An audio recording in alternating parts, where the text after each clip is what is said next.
So here's the thing. Some things do naturally require more than one explanation. Sometimes there's more than one moving part to a story. Sometimes it's possible to have an understanding of more than one thing. Clapham at the weekend is one such example. Let's just say this at the outset, shall we? What went wrong in Clapham is primarily down to two people. Sadiq Khan, the mayor, and Cressida Dick, the commissioner of the Metropolitan Police. Both of those two people are as senior as it gets when it comes to looking after policing in the capital. And anyone who cares to take a cursory look at social media would have known, despite a court order suggesting that the vigil shouldn't go ahead to Sarah Everard, suggesting they left it largely to the police, anyone could have seen that something was going to happen. Now, I'm not a police officer. I don't know how you police large vigils or protests or gatherings of people, but the last time I looked, Sadiq Khan, who's in charge of London policing, Cressida Dick, who's the Commissioner of London Policing, that is precisely their area of expertise, if not them specifically, the numerous advisors that sit around them. So let's not mess around on this. Anything that went wrong in terms of policing falls right at the doorstep of Sadiq Khan and Cressida Dick. That surely we can all agree on. 0344 499 1000. It seemed to really start.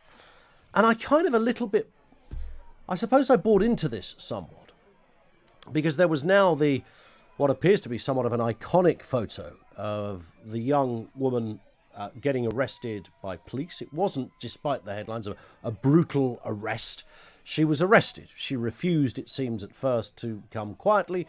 Her name is Patsy Stevenson, and she eventually was taken away by the police in handcuffs. Now, that image, which of course, the minute I saw that image, it was always going to end like that, right? Somewhere along the line, there was always going to be that image. If you think about what was going on, who the protesters were, and I'm talking about the protesters as distinct from people who were there. I mean, let's not lose sight of the fact. This was meant to be a vigil for a young lady who has been murdered, disappeared, and then found dead just the day before. It was meant to be a candlelit vigil for that.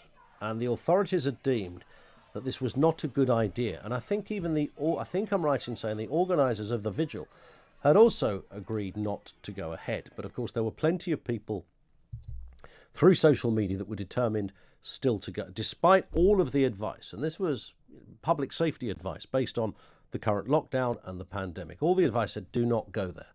But there were enough people, and some of those people were agitators. Let's distinguish people that went along quite wrongly for a vigil. I understand it, but quite wrongly for a vigil. As distinct from those that were trying to be slightly more politicised about it. More of those people in a few moments. But essentially, it was always going to end with an image such as the one we saw. And I reposted that image when I saw it. And I said, Saturday evening when this first appeared, Cressida Dick must go. It's as simple as that. It's not the first faux pas on Dick's CV of doom. I mean, there have been many. We can go back many, many years. Domenez's cases and all sorts of other areas that you might say are a little iffy in the policing life of Cressida Dick. Nonetheless, and she will have her supporters, and some of those supporters will be within the police service itself. It's not how I personally see the Commissioner of the Met. But that photograph, at some level, a version of, was always going to happen. If I knew that, and I'm a bloke that has a radio show, I talk to people around the country on a daily basis, okay? So we get a good litmus test of public opinion here. But if I knew that, shouldn't the Mayor of London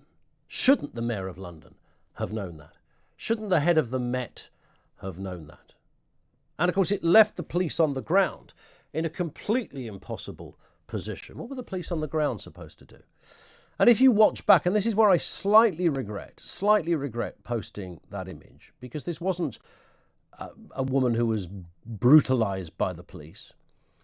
There is some footage that you see beforehand of a police officer who's clearly trying to talk to Patsy and others, and one has to reasonably assume ask them to move.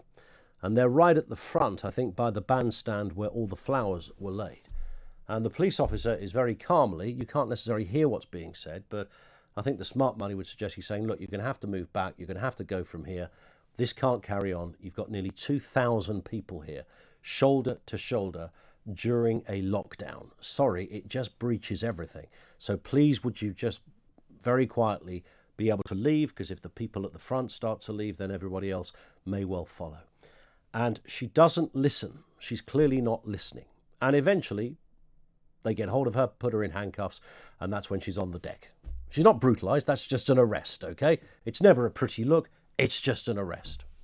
So I don't blame the police officer in that situation, because the police officer and officers were in a completely impossible situation. I don't know what you're meant to do here.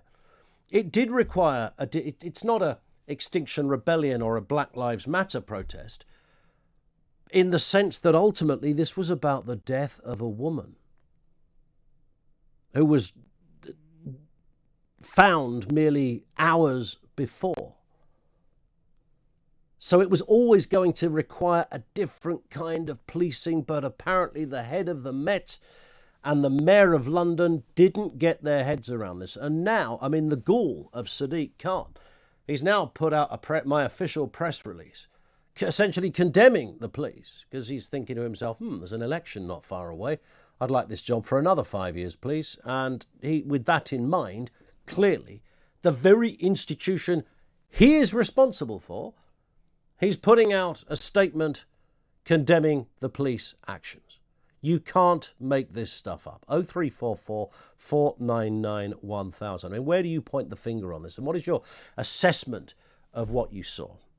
It was clearly taken over by various groups of hardline radicals whose agenda, whilst on any other day you could listen to and perhaps enter into a debate, was not really wanted on this particular occasion. Save that for this was a quiet vigil, and you had the radicals out in force. Now, in a way, if you think about it, and we're going to talk later in the show about the new crime and sentencing bill, because this may well go right to the centre of all of that. If you've watched policing protests lately, you would have seen police officers on skateboards with Extinction Rebellion. You'd have seen cops painting their nails for Pride and taking the knee for BLM. So it's no wonder some people thought, well, it's all right, the police don't do anything here. We can do whatever we like. You heard the chanting. It was grim. These people were not at a vigil for poor Sarah. These people were trying to politicise something. And maybe at the core of their arguments, there were things we should be listening to. But not on Saturday. That was not the day for that. And just to highlight how grim this story got, the very next day, crowds gathered outside Scotland Yard to protest the policing of the vigil the previous day. I mean, you really cannot script this stuff. So these are plans for a new law that will give police more powers to shut down certain gatherings. Sisters Uncut is an organisation describing itself as a feminist group taking direct action for domestic and sexual violence services. Said it will be holding the rally. The group tweeted, "Police are perpetrators of individual and state violence against women." Did you ever? These people should not be listened to based on that statement alone. She says that they say, as evidenced last night, the police abuse powers that they already have, yet the government plans to give them even more powers. Hashtag police crackdown bill. We must resist this, they say. Now, we can debate the bill another time, but listen to that. Police are perpetrators of individual and state violence against women. That is an extremist organisation.